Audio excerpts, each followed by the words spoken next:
नमस्कार, welcome to my channel. मैं हूं मनीषा। दोस्तों, आज की वीडियो बहुत ही प्रमुख होने वाली है। आज हम बात करेंगे वर्ष 2022 में वैशाख पूर्णिमा का व्रत हमें कब करना है, पूर्णिमा तिथि की शुरुआत कब हो रही है और कब होगी समाप्त, इस दिन की महत्वता क्या है, इस दिन हमें किन किन देवी देवताओं की पूजा जरूर करना चाहिए और पूजा विधि क्या है, क्या भोग विशेष हमें लगाना चाहिए। और इस दिन हम आपको कुछ विशेष उपाय भी बताने वाले हैं। यदि आप पूर्ण श्रद्धा भाव से इस उपाय को करते हैं तो आपके घर में धन धान्य की कभी कमी नहीं होती है। बहुत सारे लोगों के कमेंट आते हैं कि हमारे घर में धन तो आता है लेकिन बरकत नहीं होती है। तो कुछ विशेष उपाय करके आप अपने घर में बरकत भी ला सकते हैं और अपने घर में माँ लक्ष्मी की कृपा भी प्राप्त कर सकते हैं। तो वीडियो पर आप इन तक बने रहें, जिससे सभी जानकारी प्राप्त करके आप भी पूर्णिमा व्रत सही समय और सही तरीके से करके लाभ ले सकते हैं।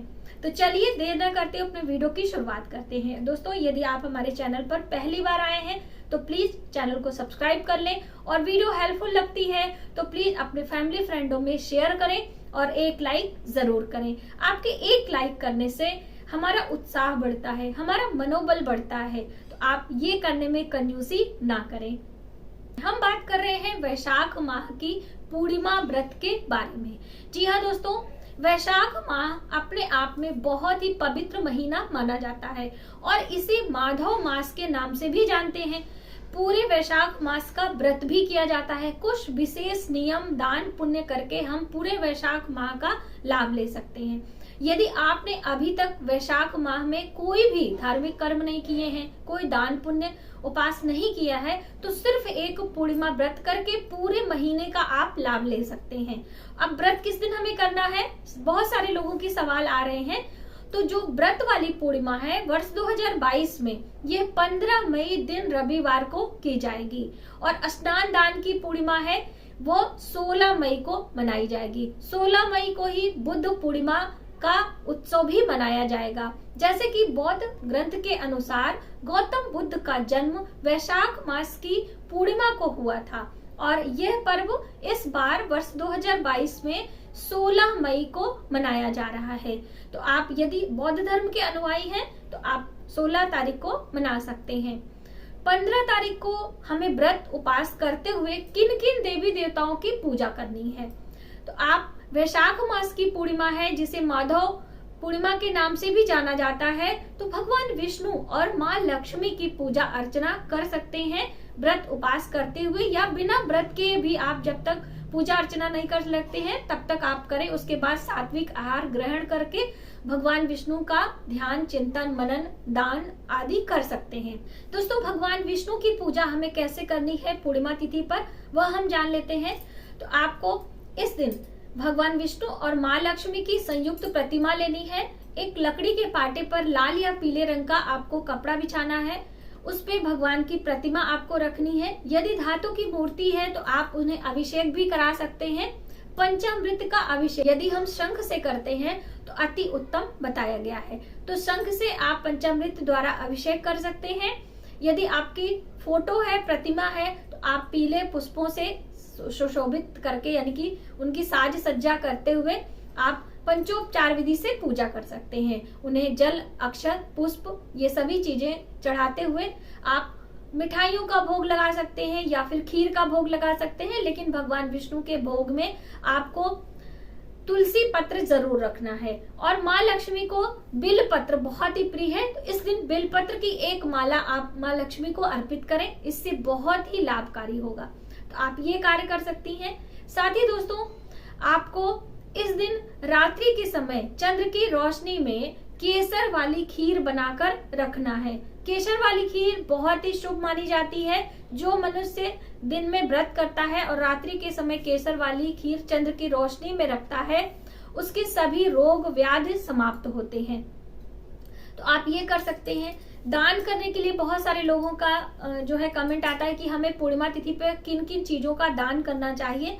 दोस्तों, पूर्णिमा तिथि पर चंद्रदेव से संबंधित वस्तुएं आपको दान करनी चाहिए, जैसे कि दूध, चीनी, चावल, मिश्री या फिर सभी चीजें थोड़ी थोड़ी मात्रा में लेकर सफेद कपड़े में बांधकर आपको दान करनी चाहिए।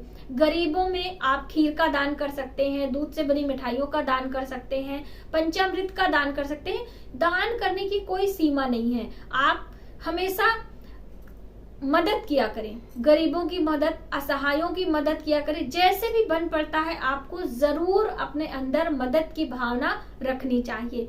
तो ये सभी चीजें रखते हुए आप दक्षिणा का दान करना ना भूलें, यानी कि सभी चीजों के साथ में दक्षिणा आपको जरूर रखनी है। तो इस तरह से आप पूर्ण श्रद्धा भाव से यदि पूर्णिमा तिथि पर व्रत करते हैं तो आपको व्रत का लाभ मिलता है और भगवान विष्णु, माता लक्ष्मी की कृपा भी प्राप्त होती है। दोस्तों, पूर्णिमा तिथि की शुरुआत 15 मई दिन रविवार को दिन में 12:45 पर हो रहा है और पूर्णिमा तिथि समाप्त हो रही है 16 मई दिन सोमवार को सुबह सवेरे 9:43 पे।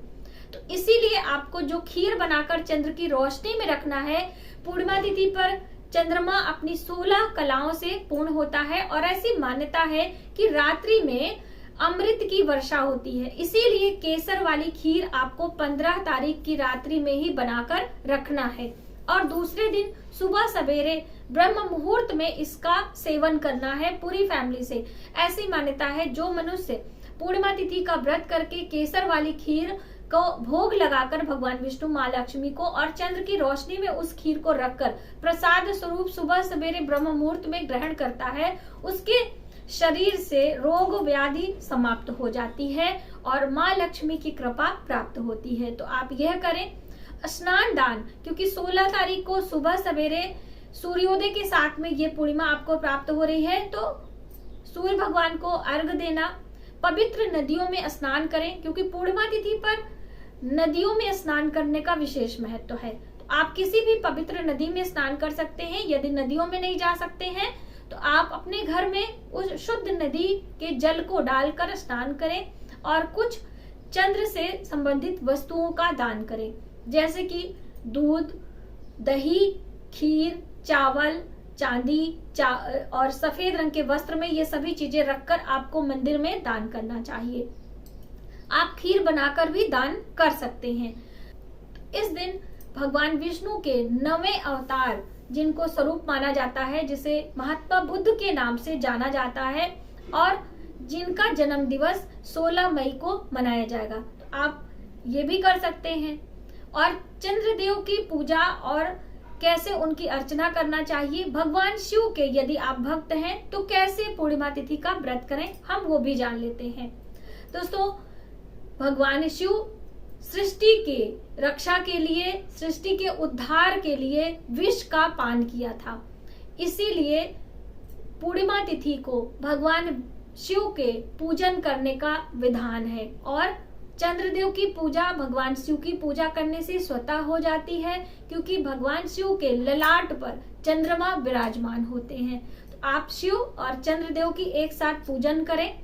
साथ ही आपको शिव की पूजा में सफेद रंगों की प्रधानता रखनी है, यानी कि सफेद रंग के कपड़े बिछाएं और उस पे आप सफेद रंग के पुष्पों से आसन लगाते हुए शिव को स्थापित करें चंद्रदेव के साथ में और उनका सफेद अक्षत, पुष्प और कच्चे दूध से अभिषेक करते हुए आप उनका पूजन कर सकते हैं। चंद्रदेव के मंत्र और शिव भगवान के मंत्र कौन से हैं वो भी हम जान लेते हैं। तो शिव पंचाक्षरी स्तोत्र का जप कर सकते हैं, जो कि ओम नमः शिवाय है। चंद्रदेव का मंत्र है ओम सोम सोमाय नमः, इस मंत्र का आप जप कर सकते हैं, या फिर ओम चंद्रमसे नमः, चंद्रदेव को अर्घ देते समय ये मंत्र का जप किया जाता है। तो ये तीनों मंत्र अपने आप में बहुत ही विशेष और कल्याणकारी बताए गए हैं हम मनुष्यों के लिए। आप इस मंत्र का जप करें। तीनों मंत्र हम आपको स्क्रीन पर जरूर दे देंगे, एक बार फिर से आप सुन लीजिए। भगवान शिव का पंचाक्षरी मंत्र है ओम नमः शिवाय, या फिर चंद्रदेव का जो मंत्र है ओम सोम सोमाय नमः। साथ ही चंद्रदेव को अर्घ देते समय आपको ओम चंद्रमसे नमः ये मंत्र है। आप शिव स्तोत्र भी पढ़ सकते हैं, नमामि शमीशान निर्वाण रूपम विभुम व्यापकम ब्रह्म वेदस्य रूपम निजम निर्गुणम निर्विकल्पम निरेहम चिदाकाशमाकाश वासम भजे। आज की वीडियो में बस इतना। यदि हमारी जानकारी आपको थोड़ी सी भी हेल्पफुल लगे तो प्लीज हमारी वीडियो को लाइक जरूर करें और शेयर करें। सब्सक्राइब न्यू वीडियोस के लिए। मिलते हैं एक नई जानकारी के साथ नई वीडियो में। तब तक आप अपना ख्याल रखें। जय श्री कृष्णा।